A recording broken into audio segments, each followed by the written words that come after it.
আসওয়াদ কালা, দেখতে ভালো দেখা যায় না, তার দাঁতগুলো অনেক বড় বড়। আসওয়াদকে আল্লাহর নবী ডাক দিয়েছেন, হে আসওয়াদ, আসো আমার সম্মুখে আসো। লাব্বাইক ইয়া রাসূলুল্লাহ, কি বলেন? বলে, আসওয়াদ তুমি কি বিবাহ করেছো? বলে, ইয়া রাসূলুল্লাহ আমার নামই হলো আসওয়াদ, আমি হলাম কালা, আমার দাঁতগুলো অনেক লম্বা লম্বা, আমাকে কেউ ভালোবাসে না। বিয়ে করতে তো ইচ্ছা চায়, কিন্তু আসলে তা আমার সঙ্গে কোনো ব্যক্তি বিবাহ দিতে চায় না। আল্লাহর নবী বললেন, হে আসওয়াদ, আমি নবী রাহমাতুল লিল আলামিন বলে দিচ্ছি, মদিনার সরজমিনে সবচেয়ে যেই সাহাবার মেয়ে সবচেয়ে রূপবতী গুণবতী, সেই মেয়ের সঙ্গে তোমার বিবাহ হবে। জোরে বলুন আল্লাহু আকবার। আসওয়াদ বিশ্বাস করে না, বলে, ইয়া রাসূলুল্লাহ আমি এটা কেমন করে বিশ্বাস করব? বলে, আমি চিঠি লিখে দিচ্ছি। সুন্দর করে চিঠি লিখে দিলেন যে মদিনার মক্কার যেই সাহাবা সবচেয়ে ধনী মালদার, তার মেয়ে এমন সুন্দর, আল্লাহর নবী লিখে দিলেন যে তোমার মেয়েকে আমার আসওয়াদের সঙ্গে বিবাহ দিতে হবে। ইতি রাহমাতুল লিল আলামিন। জোরে বলুন সুবহানাল্লাহ। আসওয়াদ এই চিঠি পায়া বড় খুশি, আনন্দ। আসওয়াদ যাইতেছেন, এই চিঠি নিয়ে যায় কোথায়? সাহাবার বাড়ি মেয়ে তালাশ করার জন্য।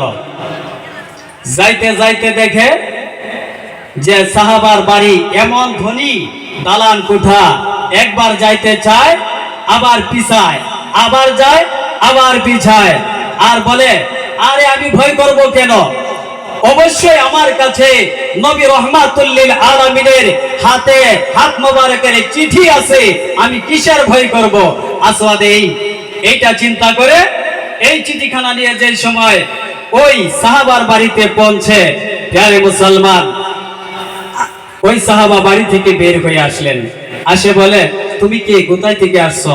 বলে, আমাকে কামলিওয়ালা মদিনাওয়ালা নবী রাহমাতুল লিল আলামিন আপনার ঘরে পাঠিয়ে দিয়েছেন। বলে, কেন? বলে, হে নবীর সাহাবা, এই জন্যই আমাকে পাঠাই দিল, আপনার ঘরে বলে একজন সুন্দর রূপবতী মেয়ে আছে। দেখুন আল্লাহর নবী চিঠি মোবারক দিয়েছে। ওই সাহাবা দেখে, ওই সাহাবা চিঠির মধ্যে দেখে আল্লাহর নবী রাহমাতুল লিল আলামিন ওই চিঠির মধ্যে লিখে দিয়েছে, এ আমার সাহাবা, তোমার ঘরে সুন্দর রূপবতী মেয়ে আছে, ওই মেয়েকে এই আমার সাহাবা আসওয়াদের সঙ্গে বিবাহ দিতে হবে। এই প্যারে মুসলমান, ওই সাহাবা আসওয়াদের দিকে একবার নজর করলো, দেখলো হারি আসওয়াদে তো দেখাত কালো, ভালো দেখা যায় না। এইবার সাহাবা বলতাছে যে, ওই তুমি চলে যাও, তোমার সঙ্গে আমার মেয়েকে বিবাহ দিব না। আসওয়াদে বলে, ইয়া রাসূলুল্লাহ, নবী গো আগেই তো বলেছিলাম আমার সঙ্গে কখনো বিবাহ দিবে না। চিঠিটা নিয়ে যে সময় বের হয়ে আসতে থাকে, আর এইবার সাহাবার মেয়েটা ঘর থেকে দেখতে পেয়েছিল একজন ব্যক্তি ওই সাহাবার বাড়ি গেল, হাসতে হাসতে গেল, আবার কাঁদতে কাঁদতে নামে আসলো। এইবার ওই সাহাবার মেয়ে বলে, আব্বা জান, আমি দেখতে পাইলাম আমার ঘরে আমার বাড়িতে এমন একজন মানুষ আসলো, হাসতে হাসতে আসলো। আব্বা জান যাওয়ার সময় কেঁদে কেঁদে কেন গেল? এইবার ওই সাহাবা বলে, এ মা, আল্লাহর নবী কেমন, আল্লাহর নবী রাহমাতুল লিল আলামিন এমন একটা চিঠি লিখে দিছে যে চিঠি আমার পছন্দ হয় নাই। বলে, কি চিঠি লিখছে? বলে, ওই চিঠির মধ্যে লিখছে যে আমার মেয়ে তোমাকে ওই আসওয়াদের সঙ্গে বিবাহ দিতে হয়, আমি রাজি হই নাই, একে দেখতে ভালো দেখা যায় না। আহ, কেমন মেয়ে! বলে, আব্বা জান, ও নিষ্ঠুর আব্বা জান, যেই নবীর ছেলে আল্লাহ পাক আসমান বানাইলো, জমিন সৃষ্টি করলো, যেই নবীর খাতিরে আব্বা আপনাকে রব্বুল আলামিন দুনিয়াত পাঠাইছে, ওই নবীর নুরানি হাতের দ্বারা চিঠি লিখে দিছে, আর ওই চিঠিখানা আপনি কেমন করে পাঠাইয়া দিলেন?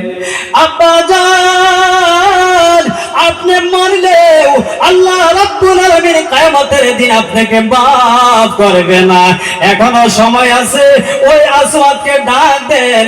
আমি আপনার মেয়ে, আমি আল্লাহর কসম করে বলতেছি, আমি ওই আল্লাহর নবী যেই সাহাবাকে পাঠাইলো, যার নাম আসওয়াদ, যেই ব্যক্তিকে দেখলে ভালো দেখা যায় না, যেই ব্যক্তির নাম আসওয়াদ দেখতে কালো, আব্বা জান আপনার মেয়ে, আমি খোদার কসম করে বলি, ওই সাহাবার সঙ্গেই আমি আপনার মেয়ে বিবাহ হব। জোরে বলুন আল্লাহু আকবার, জোরে বলুন সুবহানাল্লাহ। আমরা সেই নবীর প্রেম ভালোবাসা চাই কি চাই না? প্যারে মুসলমান ভাইয়েরা, আসওয়াদকে ডাক দেওয়া হলো। আসওয়াদকে ওই সাহাবা বলতেছে যে, হে আসওয়াদ, তুমি আমার মেয়েকে বিবাহ করবে? বলে হ্যাঁ অবশ্যই করব। বলে দেড় মোহর কি দিবা? বলে যে রহমাতুল লিল আলামিন চিঠি দিয়েছে। বলে বাজার পাতি কি করবা? মানুষকে দাওয়াত কেমন করে দিবা? বলে রহমাতুল লিল আলামিন চিঠি দিয়েছে। এ প্যারে মুসলমান, নবীর ইশক মোহাব্বত কাকে বলা হয়, ঈমান কাকে বলা হয়, ওয়াজ তো সারা জীবন আপনারা শুনতে থাকেন, আকীদা এখনো পর্যন্ত আমাদের ঠিক হলো না। এই প্যারে মুসলমান, এইবার ওই আসওয়াদ বলে, নবীর সাহাবা, আমার একমাত্র এইটাই হলো পুঞ্জি। নবী রাহমাতুল লিল আলামিনের নূরানি হাত থেকে যে চিঠি মোবারক দিয়েছে, অবশ্যই এইটাই আমার পুঞ্জি।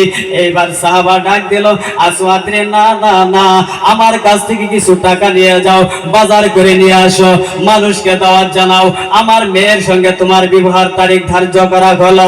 প্যারে মুসলমান, আসওয়াদে কি করলো?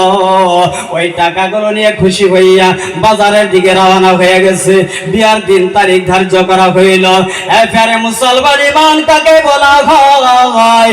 ঈমান কাকে বলা হয়? প্যারে মুসলমান, এই কথাগুলো যদি আপনাদের অন্তরের মধ্যে গাঁথে রেখে আমল করতে পারেন, খোদার কসম করে বলা যায় আপনাদের ঈমান তাজা হয়ে যাবে। জোরে বলুন সুবহানাল্লাহ, আর একটু জোরে বলুন সুবহানাল্লাহ।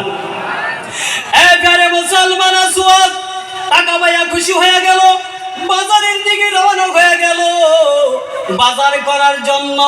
হঠাৎ করে কে জানি খবর দিল, আসওয়াদ, তুমি আজকে খুশি আনন্দ হইয়া বাজারে যাও। ওইদিকে নবী রাহমাতুল লিল আলামিন যুদ্ধের ময়দানে চলে গেছে। এইবার আসওয়াদ দুই চোখের পানি ফেলে কান্দে, লাগবে না, লাগবে না, আমার এই বিবাহ লাগবে না। প্যারে মুসলমান, আসওয়াদ দুই চোখের পানি ফেলে কান্দে আর বলে, না জানি আমার নবীর শরীরে যদি একটা পাথরের আঘাত লাগে যায়, ওই যুদ্ধের ময়দানে যদি আমার নবীর শরীরে একটা তীরের আঘাত লাগে, আমি আসওয়াদ সইতে পারবো না। আসওয়াদ কি করলো? প্যারে মুসলমান, ওই টাকাগুলো দিয়ে বাজারের মধ্যে চলে গেল। প্যারে মুসলমান, ওই টাকা দিয়ে বাজার করলো না, একটা বিরাট বড় লম্বা একটা তলোয়ার কিনলো, যুদ্ধের ময়দানে রওনা হয়ে গেল। এ প্যারে মুসলমান, ঈমান কাকে বলা হয়? ঈমান কাকে বলা হয়? এবার একটু ভালো করে মনোযোগ দিবেন। হযরত আসওয়াদ গেল বাজারের দিকে, লম্বা একটা তলোয়ার কিনলো। আহারে প্যারে মুসলমান, নবী যুদ্ধের ময়দানে গেছে শুনে আসওয়াদ কি করলো? লম্বা একটা তলোয়ার নিয়ে যাইয়া যে সময় নবীর কথা শুনছিল, নবীকে স্মরণ করে আসওয়াদে যুদ্ধের ময়দানে হাজির হয়ে গেল। আসওয়াদে একদিকে মারা আরম্ভ করে দিল। প্যারে মুসলমান, আসওয়াদে অনেক শহীদ করে ফেললো, কতল করে ফেললো। আসওয়াদ লাশ মুহূর্তে নিজেই যে সবাই শহীদ হয়ে যায়। এ প্যারে মুসলমান, নবী রাহমাতুল লিল আলামিন সাহাবায়ে কেরামগণকে বলে, ও আমার সাহাবারা রে, আসওয়াদের লাশটা নিয়ে আসো, এই শহীদি লাশটা নিয়ে আসো। আল্লাহ রাসূলের সাহাবা কয়, ইয়া রাসূলুল্লাহ, আসওয়াদের আজকে বিবাহের দিন ধার্য করা হয়েছে, আসওয়াদ তো এই যুদ্ধের ময়দানে আসে নাই। আল্লাহর নবী রাহমাতুল লিল আলামিন কয়, ওই যে লাশটা দেখা যায়, ওইটাই হলো আমার সাহাবা আসওয়াদের শহীদি লাশ। জোরে বলুন আল্লাহু আকবার। এই প্যারে মুসলমান, অনেক লোক আছে যারা বলে নবীর ইলমে গায়েব নাই, নবী ইলমে গায়েব জানে না, গায়েবী কথা বলতে পারে না, আগামী কথা বলতে পারে না, তাদেরকে আমি বলতে চাই যুদ্ধের ময়দানে আসওয়াদ গেল, কোন সাহাবায়ে জানলো না ফিয়ারে মুসলমান, আল্লাহর নবীও জানলো না। তারপরে যে সময় আসওয়াদ শহীদ হয়ে যায়